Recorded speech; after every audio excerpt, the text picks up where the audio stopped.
Мемлекет басшысы жолдауында елдегі су мәселесіне жіті тоқталғаны белгілі. Бұл тақырып күн санап өзекті болып бара жатыр. Өз кезегінде сенатор Жанболат Жүргенбаев үкімет басшысына депутаттық сауал жолдап, суға қатысты проблеманы көтерді.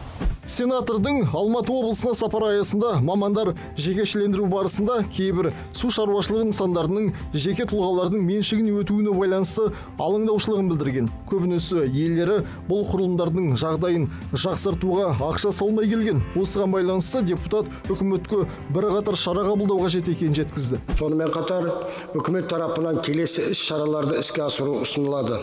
Суармалы суды тиімді пайдалану үшін бірыңғай операторды белгілеу туралы мәселені пысықтау, Балқаш ауданы аумағындағы Іле өзеніне үрлемелі бөгет салу бойынша жобалау сметалық құжаттаманы тез арада аяқтау, бір суару каналында орналасқан екі және одан көп жер пайдаланушыларға суару каналын пайдаланудың тәртібін белгілейтін ережені бекіту және де сарқынды суларды ауыл шаруашылық мақсатында пайдалану және оларды есептеу әдістемесін әзірлеу.